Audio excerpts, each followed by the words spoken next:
మన్యం జిల్లాలో పర్యటించిన ముఖ్యమంత్రి Chandrababu Naidu mega parents meet కార్యక్రమానికి సినిమా షూటింగ్ తరహాలో నిర్వహించారని మాజీ ఉప ముఖ్యమంత్రి పాముల పుష్పశ్రీవాణి ఎద్దేవా చేశారు.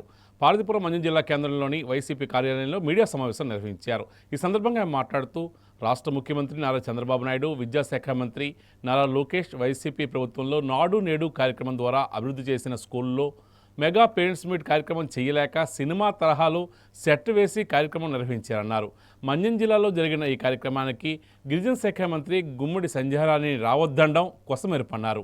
వైసీపీ ప్రభుత్వంలో చేసిన అభివృద్ధి కార్యక్రమాలను కూటమి ప్రభుత్వం తమ ఖాతాలో వేసుకునే పనిలో ఉంది తప్ప కొత్తగా అభివృద్ధి అంటూ చేసేదేమీ లేదని తేల్చి చెప్పారు. ఈ కార్యక్రమంలో మాజీ డిప్యూటీ సీఎం పీడికి రాజేంద్ర ద్వారా పాలకొండ మాజీ ఎమ్మెల్యే విశ్వేశ్వరరాయ కళావతి, మన్యం జిల్లా అధ్యక్షుడు శత్రుచర్ల పరిషత్ రాజు, ఇతర నాయకులు కార్యకర్తలు పాల్గొన్నారు.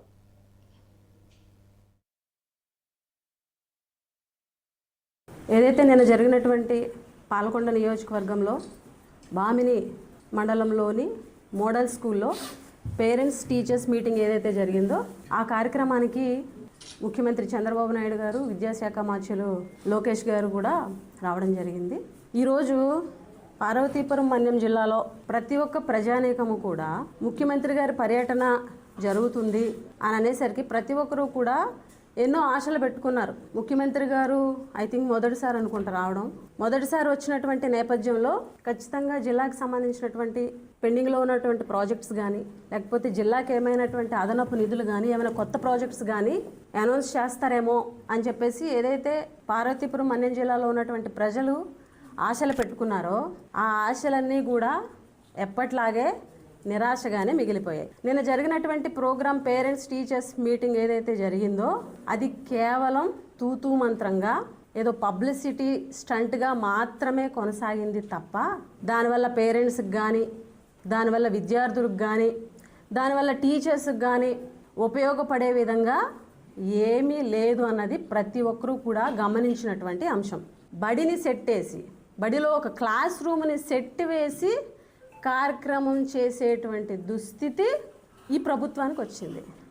ఎందుకు సెట్ వేయాల్సి వచ్చింది అని అంటే, ఈ ప్రభుత్వం వచ్చిన తర్వాత, ఈ 16-17 నెలల్లో ఈ ప్రభుత్వం వచ్చిన తర్వాత ఈ రాష్ట్రంలో ఒక్క స్కూల్ని కూడా కొత్తగా నిర్మించలేదు కాబట్టి, ఒక క్లాస్ రూమ్ కూడా కట్టలేదు కాబట్టి, ఒక చిన్న చైర్ కూడా క్లాస్ రూమ్స్కి సప్లై చేయలేదు కాబట్టి ఈరోజు ఒక సెట్ వేసి, ఆ సెట్టులోని ఒక క్లాస్ రూమ్ సెట్ వేసి అందులో ప్రోగ్రామ్ చేశారు.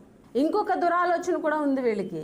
ఎందుకనంటే ఏదైతే గతంలో జగన్మోహన్ రెడ్డి గారి ప్రభుత్వంలో నాడు నేడు స్కూల్స్ ఏవైతే ఈ రాష్ట్రంలో చేసినటువంటి స్కూల్స్ ఉన్నాయో, నిన్న జరిగినటువంటి పేరెంట్స్ టీచర్స్ మీటింగ్ మొత్తం స్టేట్ ఓవరాల్ మొత్తం కూడా ఎవరైతే ప్రజాప్రతినిధులు, ఎమ్మెల్యేలు, మంత్రులు, డిప్యూటీ సీఎం గారు, ముఖ్యమంత్రి గారు వీళ్ళందరూ వెళ్ళిన స్కూలు నాడు నేడు చేసినటువంటి నాడు నేడు స్కూలు ద్వారాగా రూపుదిద్దుకున్న స్కూల్సే అన్నీ. సో ఆ నాడు నేడు ద్వారాగా రూపురేఖలు మారినటువంటి స్కూల్లోకి వెళ్ళి, ఆ క్లాస్ రూమ్లోకి వెళ్ళి కూర్చొని మీటింగ్ పెడుతుంటే అందులో ఉన్నటువంటి బెంచెస్, అందులో ఉన్నటువంటి డిజిటల్ క్లాస్ రూమ్ కానీ, అందులో ఉన్నటువంటి డిజిటల్ ప్యానల్స్ కానీ చూస్తే జగన్మోహన్ రెడ్డి గారు గుర్తొస్తున్నారు, జగన్మోహన్ రెడ్డి గారి విజన్ గుర్తొస్తుంది, జగన్మోహన్ రెడ్డి గారి ప్రభుత్వం మార్క్ కనిపిస్తుంది. అది కనిపించకూడదు కాబట్టి కేవలం క్లాస్ రూమ్ సెట్ వేసి అందులో బెంచెస్ కూడాను కలర్స్ ఏదైతే జగన్మోహన్ రెడ్డి గారి ప్రభుత్వంలో బ్లూ, గ్రీన్ ఉన్నటువంటి కలర్స్ ఉన్నాయో ఆ కలర్స్ లేకుండా పింక్ కలర్ కూడా మార్చారు. ఎందుకంటే కలర్లో కూడా ఆ విజన్ కనిపించకూడదు అని. అంటే ఎంత దుస్థితిలో ఈ ప్రభుత్వం ఉందో అర్థమవుతుంది.